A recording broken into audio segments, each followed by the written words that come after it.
Basically, you start learning when you get born, right? Yeah. And basically, I'm the child of a florist. So when I was 5 years old, I was already, in the shop of my father.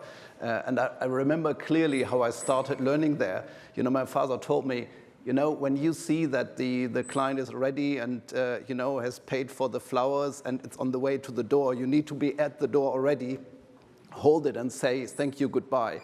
And this is still in my memory, and somehow, because of being the child of someone running a business, obviously it was a given that I also have my business. When I was 14 then, I started with magic, and I worked as a magician. You were in Germany?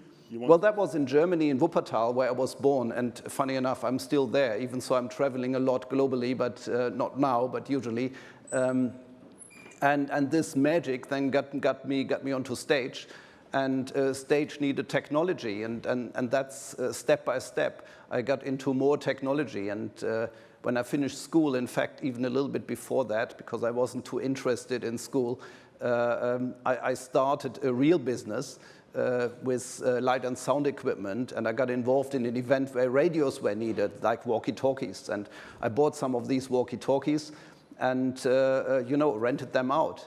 And then 5 radios grew to 50, 500, 5,000, and over only a few years, I became the largest rental company in events in the world, which was really interesting. We still do that as well, so we have 40,000 radios, do things like Olympics and Formula One, but out of that, things have developed into other areas. When we see those pictures, this is the things you are producing, helping to produce. What is your role in that type of? Absolutely. It's different type of roles. So if you look at Formula One, for instance, there's still lots of communications technologies between car and the pit and race control, and to make people talk to each other. But transmitting voice also gets you to the point to transmit audio and video and data. And when you have data, then you start doing something with the data. And if we have something tracking information of a car, you can start doing something else with that. And these days, people talk about, well, you want to have a real race car on the track, and you want to have a virtual guy running a race car as well, or better said, a real guy running a virtual car.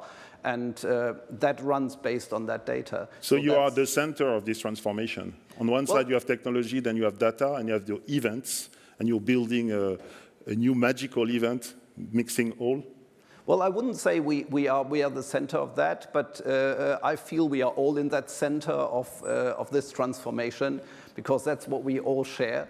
It's a time of transformation, going to more digital, but we need to keep in mind that we are all analog.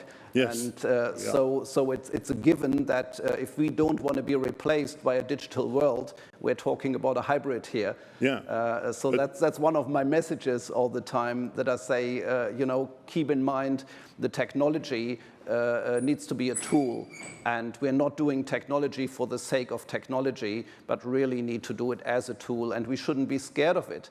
Also on that, I typically say, look, I never studied anything. I can deal with the technology. If I can do that, anyone can do that as well.